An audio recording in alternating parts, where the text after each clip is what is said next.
नमस्कार. प्रेमाने बोला, ध्यान निरंकार. संतजनांनो, तुम्ही आम्ही संसारामध्ये अनेक प्रकारची कामं करतो. नोकरी, व्यवसाय, धंदा वा शेती. दिवसभर राबतो. पण खरंच आपण सुखी आणि समाधानी आहोत का? खऱ्या अर्थानं तुमच्या आमच्या जीवनामध्ये सुख, शांती, आनंद, समाधान आहे का? याचे उत्तर नाही असेच आहे. कारण तुमच्या आमच्या मनामध्ये एक 4 वैरी बसलेत. ते 4 वैरी कोणते आणि निरंकारी ज्ञानाच्या माध्यमातून त्याचं समूळ उच्चाटन कसं करायचं हे या व्हिडिओच्या माध्यमातून पाहणार आहोत. तर हा व्हिडिओ शेवटपर्यंत बघा आणि चॅनेलला सबस्क्राईब केला नसाल तर चॅनेलला सबस्क्राईब करा. प्रेमाने बोला, ध्यान निरंकार. तुमच्या आमच्या मनातील पहिला वैरी काम म्हणजे अति इच्छा. काम म्हणजे फक्त वाईट भावना नव्हे, तर काम म्हणजे अजून हवा असणं. म्हणजे आज गाडी आहे पण महागडी गाडी पाहिजे. आज घर आहे पण अजून मोठं घर पाहिजे. गल्लीत एका शेजाऱ्यानं 2 मजली इमारत बांधली. याला वाटलं माझी 3 मजली पाहिजे.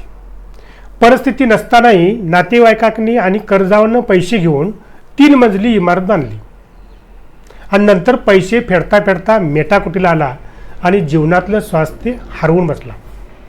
म्हणून समाधानातच खरं सुख आहे. काम ही भावना एका छोट्या उदाहरणानं समजावून घेऊ. एका जंगलामध्ये एक शेतकरी एका हरणाच्या मागं धावतो. हरणी भीतीपोटी पळत सुटते आणि एका विहिरीजवळ येऊन थांबते. भीतीपोटी विहिरीत उडी मारते आणि एका फांदीला लटकते. खाली पाहते तर भलं मोठं अजगर तोंड उघडून बसलेला आहे. वर पाहते तर 2 उंदीर, एक काळा उंदीर आणि एक पांढरा उंदीर, ती ज्या फांदीला लटकलेली असते त्या फांदीला कुरतडत असतात. आणि एवढ्यात वरच्या फांदीतून एक मधाचा थेंब तिच्या तोंडात पडतो आणि तो मध तिला इतका गोड लागतो की तो मध चाकण्यामध्ये ती रमून जाते. ह्या गोष्टीतून शिकायचं आहे काय? मध म्हणजे आपली काम भावना आणि खालचणीवरचं धोकं म्हणजे तुमच्या आमच्या जीवनातील संकट. माणूस सुद्धा क्षणिक सुखासाठी काम भावनेमध्ये एवढा रमून जातो की तो आपल्या जवळचे धोके, वास्तव, वर्तमान सगळं विसरून जातो. म्हणून निरंकारी मिशन काय म्हणतं? आहे त्यात समाधान मानलं की मन शांत होतं आणि ईश्वर सर्वत्र आहे हे जाणलं की काम भावना आपोआप कमी होते. तुमच्या आमच्या मनातील दुसरा वैरी क्रोध म्हणजे अहंकाराची भावना. क्रोध या भावनेतून तुम्ही आम्ही सर्वजण जातो. अगदी छोट्या छोट्या गोष्टीवर राग करतो. पण आजपर्यंत रागानं कुणाचंही भलं झालं नाही. उलट रागानं नुकसानच झालं. राग आल्यानंतर आपल्या शरीरामध्ये अनेक प्रक्रिया होतात.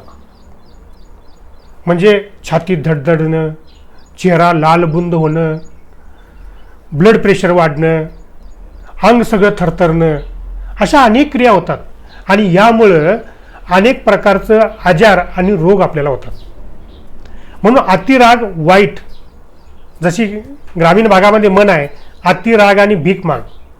म्हणून रागावर संयम ठेवणं हे गरजेचं आहे. राग ही भावना सुद्धा आपण एक छोट्या उदाहरणातून बघूया. एका गावात एका सुताराचं फर्निचरचं वर्कशॉप होतं.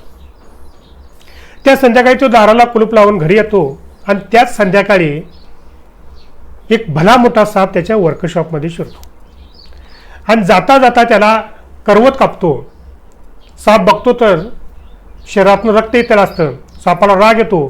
तो रागानं काय करतो? करवताला दंश मारतो. दंश मारल्या परत तोंडातून रक्त येतं. सापाचा युगजागा होतो आणि काय करतो? त्या करवताला आपल्या अंगाभोवती विळका घालून घट्ट आवळायला सुरुवात करतो. जसं आवळेल तसं सापाचं रक्त जात असतं आणि साप मृत्युमुखी पडतो.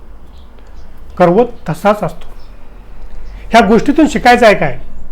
आपण ज्याच्यावर राग करतो त्याला काहीही होत नाही. तो सुखी असतो, आनंदी असतो.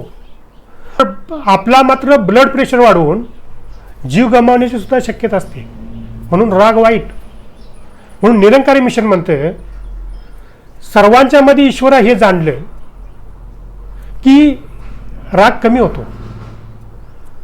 ब्रह्मज्ञान घेतलं, सत्संग सेवा नामस्मरण केलं की रागावर कंट्रोल ठेवणं शक्य होतं.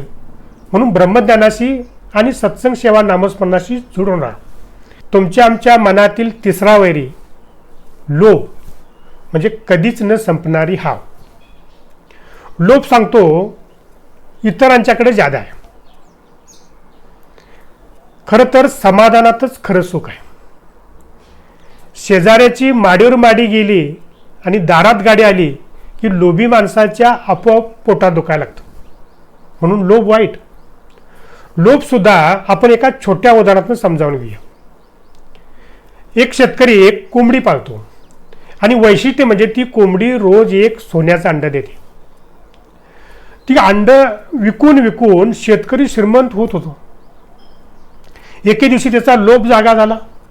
त्याला वाटलं कोंबडी रोज एकच अंड देते, हिच्या पोटात खूप सारे अंडे असतील, आपण कोंबडीला कापूया, पोट फाडूया आणि एका पेटात सगळी अंडी घेऊया, एका पेटात विकूया आणि एका पेटात मोठं होऊया.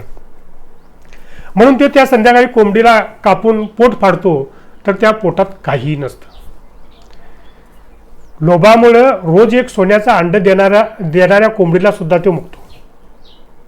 म्हणून लोभ वाईट. निरंकारी मिशन म्हणतं, ईश्वरानं तुम्हाला काय दिलंय हे बघितलं तर लोभ कमी होतो. म्हणजे जसं करोड रुपयाचं शरीर दिले,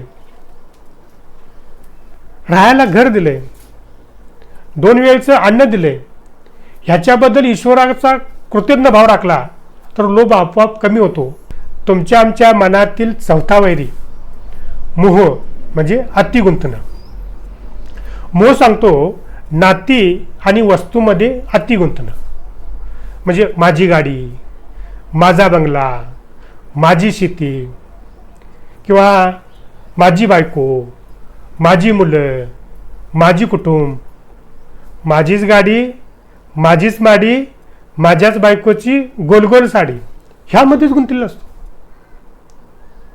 पण संत म्हणतात ज्यावेळी अंतिम समय येतो त्यावेळी ह्यातलं कुणीही आपलं नसतं.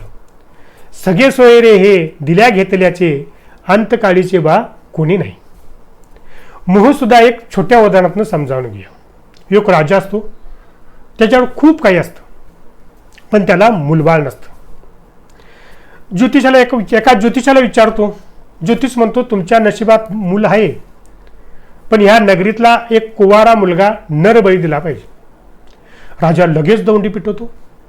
ह्या नगरीतलं कोण जर मुलग्याला नरबळी देणार असाल तर 1000 मुद्रा आणि शेती बक्षीस म्हणून दिली जाईल. आणि ही बातमी त्या नगरीत राहणाऱ्या एका गरीब शेतकऱ्यापर्यंत पोहोचते. त्यालाही 4 मुलं असतात, टोकाची गरिबी असते, खायला अन्न नसतं, लेवायला कपडे नसतात. आणि ती शेतकऱ्याची नवरा बायको संध्याकाळी विचार करतात की आपण या 4थ्या मुलग्याला राजाकडे नरबळीसाठी दिलं तर आमची गरिबी संपून जाईल आणि बाकीची तरी सुखात जगतील. त्यामुळे ती निर्णय घेतात आणि दुसऱ्या दिवशी मुलाला घेऊन दरबारात येतात आणि आपली तयारी दाखवतात. नरबळी देण्याची सगळी तयारी सुरू होते आणि त्या मुलाला शेवटची इच्छा विचारली जाते. त्यावेळी तो मुलगा म्हणतो मला थोडी ओली वाळू आणून द्या. वाळू आणून दिली जाते. त्याचं ते छोटं छोटं छोटं अशी 4 घरं बनवतो. राजा विचार पडतो नक्की यात काहीतरी अर्थ आहे म्हणतो आणि त्या मुलग्याला विचारतो तू का ही घर बांधलीस. त्यावेळी मुलगा म्हणतो हे पहिलं जे घर आहे ते माझ्या नातेवाईकाचं आणि समाजाचं. मी नरबळी जातो हे त्यांना माहिती असून सुद्धा त्यांनी मला वाचवलं नाही. त्यामुळे नातेवाईक आणि समाज माझा नाही म्हणून हे तुमच्या पुढ्यात पायाने मी घर विस्कटतो म्हणतो.